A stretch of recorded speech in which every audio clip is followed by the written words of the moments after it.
Hi there. So now we'll be understanding what are indifference curves. ठीक है? So investors could be of three types: risk seeking, risk averse and risk neutral. Risk seeking client कौन होगा? Let's say 20% return के लिए 10% risk भी है, 12% risk भी है. A risk seeking client or risk seeking investor will always choose that 12% risk वाला portfolio. Why? Because he likes risk. Risk averse कौन होगा? अगर 20% रिस्क के लिए 10% रिस्क, 20% रिटर्न के लिए 10% रिस्क और 12% रिस्क का पोर्टफोलियो अवेलेबल है, ही विल ऑलवेज चूज दैट 10% वाला. एंड रिस्क न्यूट्रल कौन होता है? जिसको 10% और 12% में वो इनडिफरेंट है, he is only looking at the return of 20%. जो भी पोर्टफोलियो दोगे, he is okay with it. Right? So ideally we should be classifying our clients into two buckets: risk seeking and risk averse. ठीक है? Risk seeking कौन होगा? जो कि ज्यादा से ज्यादा रिस्क लेना चाहता है, एंड रिस्क अवर्स जो हमेशा कम रिस्क लेना चाहेगा. For a given level of return he will always like less of risk. So indifference curve क्या होता है? Indifference curve are a curve with different points wherein the client or the investor is indifferent. Investor जो है वो indifferent है. indifferent मतलब क्या? He is okay to choose any portfolio in that curve. उसको ये वाला कॉम्बिनेशन भी चलेगा, ये वाला कॉम्बिनेशन भी चलेगा, ये वाला कॉम्बिनेशन भी चलेगा. What do I mean by combination? Portfolio में क्या है? डिफरेंट वेट्स है, डिफरेंट वेट्स के हिसाब से डिफरेंट इंस्ट्रूमेंट्स है. So at this level of risk he is okay with this portfolio. At this level of risk he is okay with this portfolio. But यहाँ पे आप ये समझो कि इतना लेवल ऑफ रिस्क अगर बढ़ा है तो इतना लेवल ऑफ रिटर्न बढ़ना पड़ा. Right? He needs more return for lesser risk. ठीक है? उसको क्या चाहिए कि रिस्क थोड़े से ही बढ़े बट रिटर्न ज्यादा से बढ़ना चाहिए. So this space is greater than this space. Right? Whereas when it comes to a risk-seeking investor क्या करेगा? He wants, यहाँ पे देखो रिटर्न इतना सा ही बड़ा है, a very minute change in the return, but उसका रिस्क इतने से बढ़ गया. So he is okay if the risk expands more than the return. Right? So an indifference curve of risk-seeking investor will be flatter as compared to a steep curve of indifference when it comes to risk-averse investor. ठीक है? Risk-averse investor का जो indifference curve है वो काफी steep होगा as compared to a risk-seeking investor जिसका curve काफी flat है. Right? For let's say उनको risk-averse और risk-seeking है, उनको रिटर्न थोड़े से बढ़ाना है. यहां पे 10% रिटर्न बढ़ रहा है दोनों जगह ही. 10% रिटर्न के लिए रिस्क अवर्स का रिस्क कितना बढ़ेगा? Let's say 5%.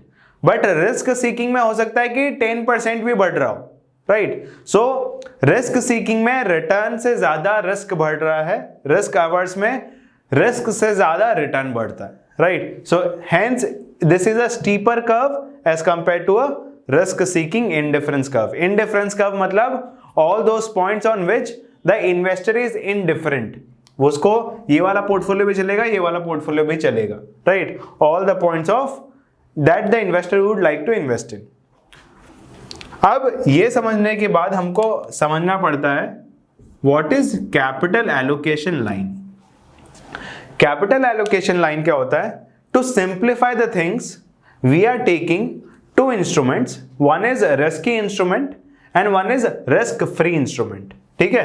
तो रिस्क फ्री इंस्ट्रूमेंट का अगर मैं स्टैंडर्ड डिविएशन देखूंगा वो 0 होगा, और रिस्की का कुछ भी standard deviation, let's say it's sigma 1, तो उनका एक्सपेक्टेड रिटर्न कितना हो जाएगा? पोर्टफोलियो का expected return will be weight 1 into expected return 1 plus weight 2 into expected return of second. ये R1 जो है वो रिस्की एसेट का है और ये रिस्क फ्री एसेट का है. रिस्क फ्री का एसेट का मैं RF मान रहा हूं. ठीक है? This is RF. RF मतलब आपने बिना रिस्क लिए कितना रिटर्न कमा सकता हूं. ठीक है? वहां से हमारा पोर्टफोलियो चालू होगा. As you progress on adding more risky asset, your return will expand. ठीक है, जैसे जैसे रिस्क लोगे वैसे वैसे रिटर्न बढ़ेगा। So this is capital allocation line of first asset with risk free. This is capital allocation line of second asset with risk free. This is capital allocation line of instrument 3 with risk free.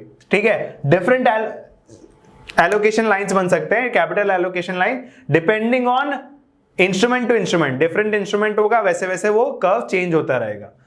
ये है क्या basically? Capital allocation line is nothing but the weightage that I have given between the two instrument. जैसे ऐसे wait बढ़ेगा risky asset का, ये जो है ना यहाँ पे 100% हो गया।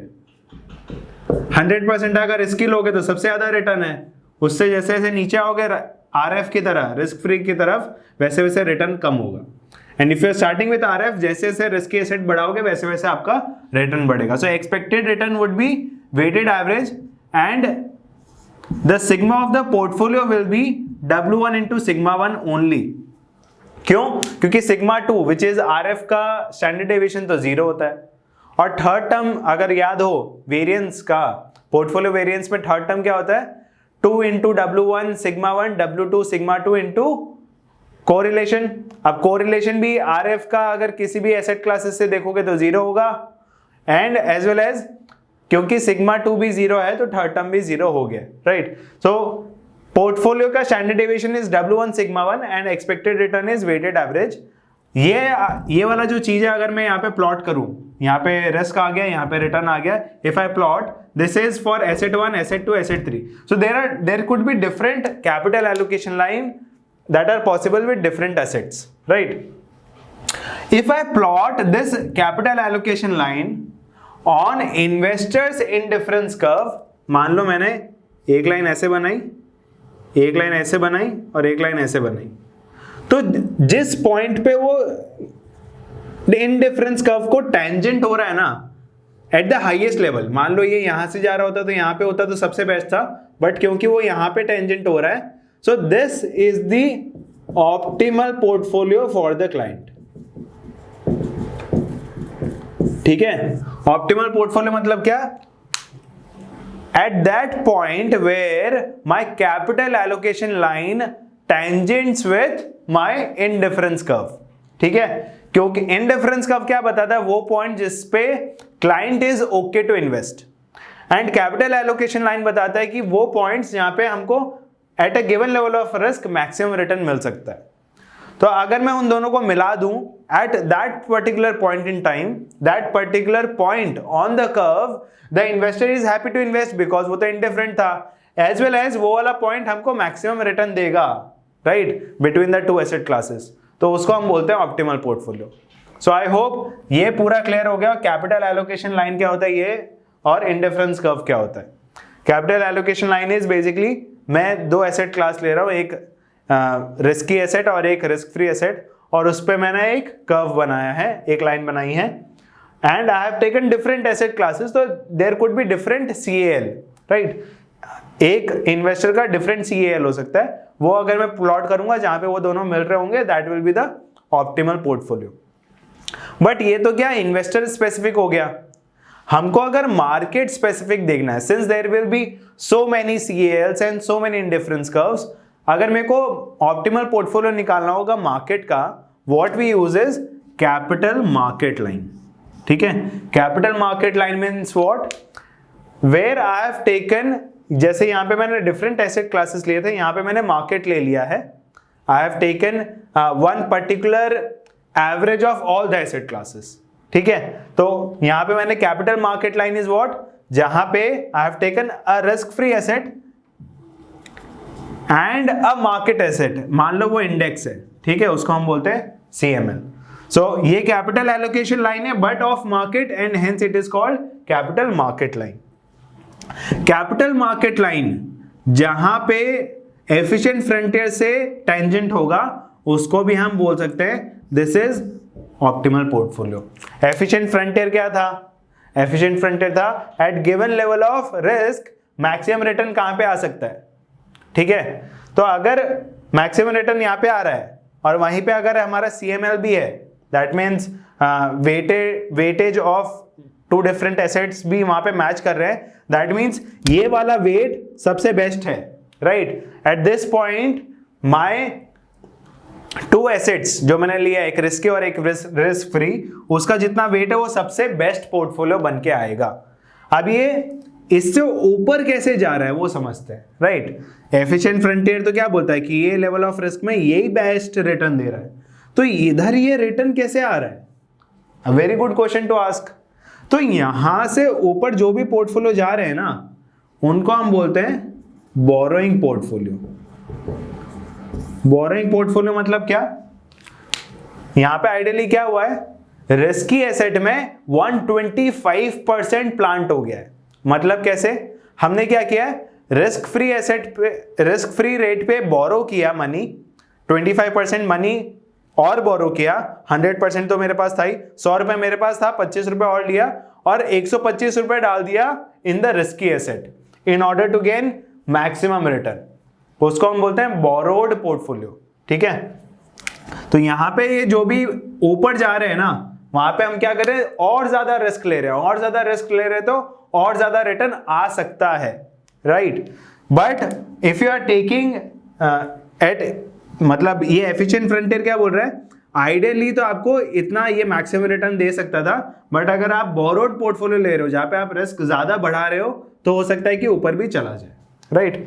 हमको तो क्या देखना है, वो बोरोड पोर्टफोलियो वाला कॉन्सेप्ट शायद उतना रिलेवेंट नहीं है। What we should be very thorough about is efficient frontier जहां पे भी सीएमएल से टकराएगा वो हमारा ऑप्टिमल पोर्टफोलियो है, right. Efficient frontier is those points that will yield me maximum return at given level of risk. CML is capital market line, ठीक है। मैंने डिफरेंट रिस्की एसेट और रिस्क फ्री एसेट को वेटेड एवरेज करके I have plotted the line कि इतना wait हो। यहाँ पे आइडियली क्या है, यहाँ पे रिस्क फ्री एसेट में 100% पार्क्ड है और यहाँ पे रिस्की एसेट में 100% पार्क्ड है, ठीक है। अब यहाँ पे ये डिफरेंट वेट्स का खेल है पूरा, right. All the points that you see are the different weights between the two asset classes which is called capital market line. तो ये जहां पे टकरा रहा है, ये ऑप्टिमल पोर्टफोलियो क्या बोलता है, this weight is the best one, ठीक है। आई होप पूरा क्लियर हो गया होगा। इंडिफरेंस कर्व क्या है, एफिशिएंट फ्रंटियर क्या है, कैपिटल मार्केट लाइन क्या है, कैपिटल एलोकेशन लाइन क्या है, and optimal portfolio individual basis पे हम कैसे निकाल सकते हैं और मार्केट बेसिस पे कैसे निकाल सकते हैं, राइट। इस लाइन का अगर आप इक्वेशन बनाओगे, that equation will be what, RF plus sigma of market and sigma of risky asset into expected return of market minus return of asset, return of portfolio, ठीक है। ये हम CAPM में आगे पढ़ेंगे भी, बट अभी आपको बस नॉलेज के लिए the equation of this curve CML is risk free asset plus sigma of portfolio upon sigma of market into expected return of market minus return of portfolio. That will be our equation of the CML. I hope this is clear. Thank you.